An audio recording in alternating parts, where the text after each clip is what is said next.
साथियों नमस्कार। इस वीडियो लेक्चर में हम पढ़ने वाले हैं BA, BSc, BCom, BBA, BCA, बीएचएससी सेकंड ईयर यानी कि द्वितीय वर्ष का जो फाउंडेशन कोर्स है। फाउंडेशन कोर्स का second paper English language and foundation, उसकी जो यूनिट फर्स्ट आपके सिलेबस में दी हुई है। मध्य प्रदेश में जारी नई शिक्षा नीति के अनुसार जो यूनिट फर्स्ट है उसमें डैफोडिल्स जो पहला पार्ट दिया हुआ है, डैफोडिल्स, बेंगल सेलर्स, इस तरीके से 5 अलग अलग टॉपिक दिए हुए हैं। उसमें से पहला जो टॉपिक है डैफोडिल्स, उसको हम इस वीडियो के अंदर डिस्कस करने वाले हैं। तो साथियों, हम बात करते हैं डैफोडिल्स वर्ड्सवर्थ। डैफोडिल्स होता क्या है, पहले उसको हम समझ लेते हैं। यह एक बल्बनुमा यूरोपीय पौधा होता है जिसमें आमतौर पर एक लंबे तुरही के आकार के केंद्र के साथ चमकीले पीले फूल होते हैं। इसको डैफोडिल्स कहते हैं। तो आपको याद होना चाहिए कि बल्बनुमा एक प्लांट्स होता है जिस पे जनरली येलो कलर के फ्लावर होते हैं। अब ये एक पोइम है डैफोडिल्स। अब ये है क्या पोइम, उसकी तरफ चलते हैं।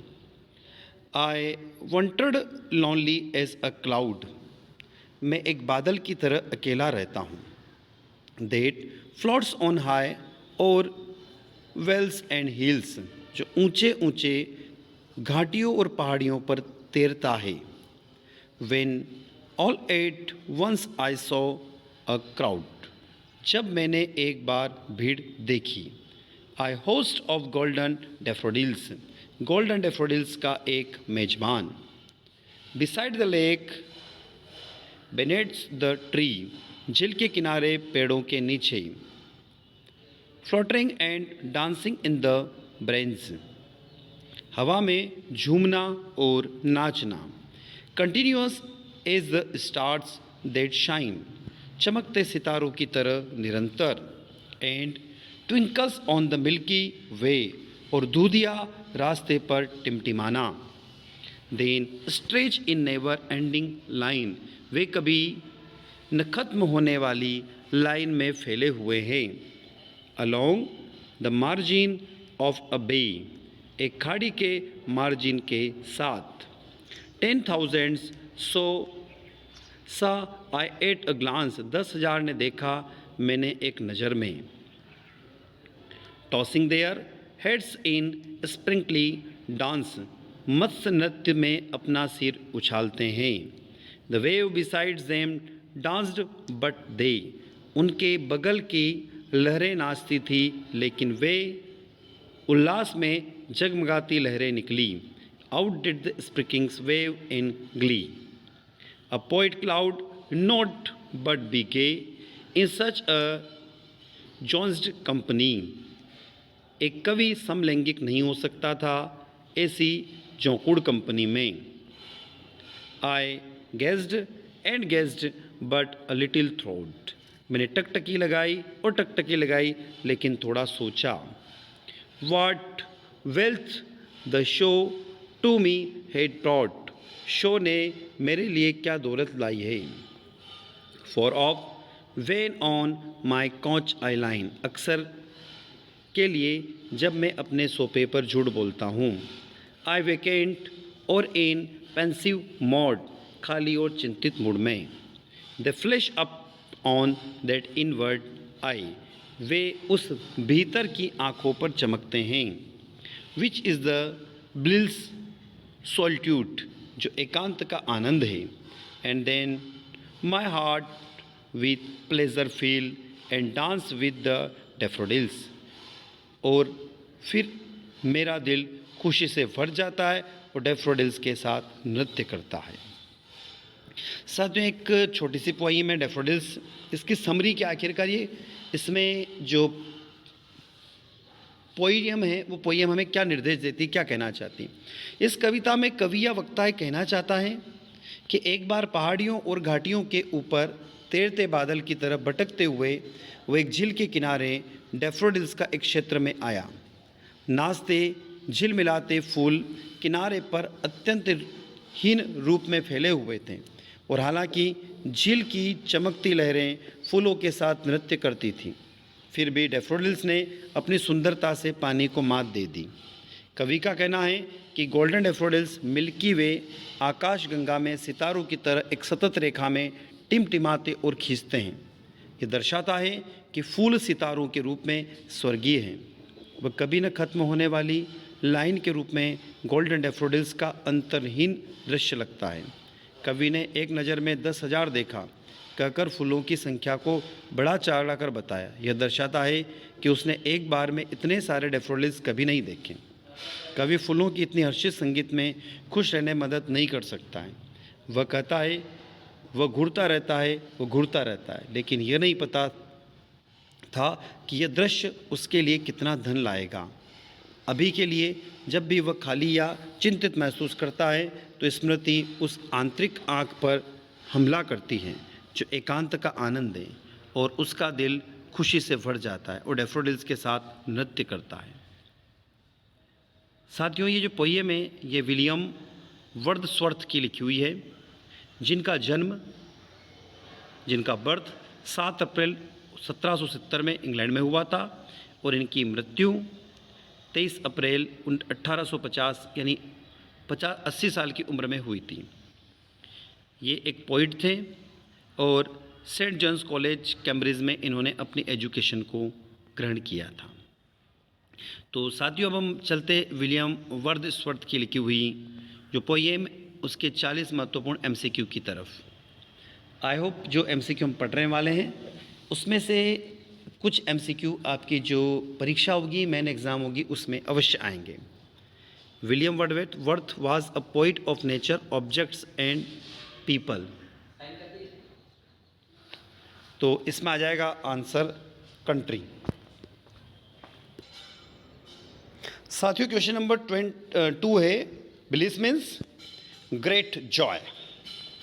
अगला क्वेश्चन था डैफोडिल्स इज अ फ्लावर, कौन से आकार का था? तो बेल शेप्ड था, घंटी के आकार का। How many daffodils did the poet सा द ग्लांस, मतलब कितने डैफोडिल्स बताए गए हैं पोएम के अंदर? तो लगभग 10,000 बताए गए हैं। To which things does poet call joint company, तो क्या नाम था? तो the daffodils. To which things have the golden daffodils been compared, किससे तुलना की गई थी डैफोडिल्स की? स्टार से, सितारों से, तारों से तुलना की गई थी। Whose did the poet find a host of daffodils beside the lake? Where were the daffodils floating and dancing? In the breezy. 9. In which poem has the inward eye referred the daffodils? Question number 10. Who were also dancing like the daffodils? Daffodils किसकी तरह dance करता था? तो waves यानी तरंगों की तरह, waves की तरह। Question number 11, the daffodils in the poem written by, किसने लिखी साथियों पोएम? तो विलियम वर्ड्सवर्थ ने लिखी थी। 12, I wandered lonely as the cloud that floats on high over valleys and hills in the expected on the poem, तो daffodils. The daffodils can be called nature poem, कौन सी प्राकृतिक कविता कहलाती है? Question 14, William Wordsworth was the poet of world, William Wordsworth जो कविता लिखने वाले कवि हैं वो कौन से? तो प्राकृतिक प्रेमी है, यानी नेचर आ जाएगा इसका answer. 15, the word bliss in the poem mean, साथियों क्वेश्चन नंबर 2 में क्वेश्चन रिपीट हो गया, ग्रेट जॉय इसका मीनिंग। प्रश्न क्रमांक 16, the word glee in the poem daffodils means, glee का मतलब यहाँ पर होता है हैप्पीनेस।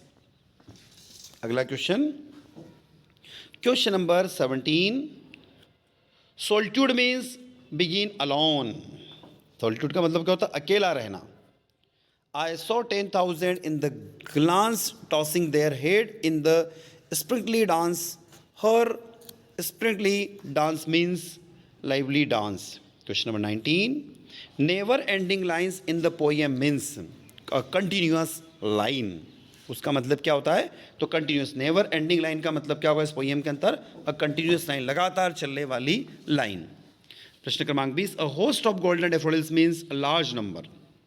21वां प्रश्न है, what wealth the sight of 1000 daffodils brought to the poet, तो इसका मतलब है हैप्पीनेस, खुशहाली। When the poet was looking at the daffodils, he was totally lost in their beauty. Question number 23, the poet saw daffodils a large number of. 24, The stretches is never ending lines along the margin of a bay. Her they referred to daffodils. 25 daffodils were grossing by the margin of a boy, continuous as the star that shine and twinkle on the Milky Way. In the above line, the daffodils have been compared to the star. Question number 27. The wandered lonely as the cloud. Who is the I? Poet. Who is the I? I के अंदर क्या तो poet है. William Wordsworth the daffodils is the nature poem. साथियों question repeat हो गया. 28, 29. The poem the daffodils consist of the stanza. कितने stanza में, कितने पैराग्राफ में खत्म हुई? तो 4 में खत्म हुई. 4. 30. The title word daffodils referred to flower. किसको रिफर किया गया? टाइटल daffodils फ्लावर को बताया गया. daffodils क्या एक फूल है.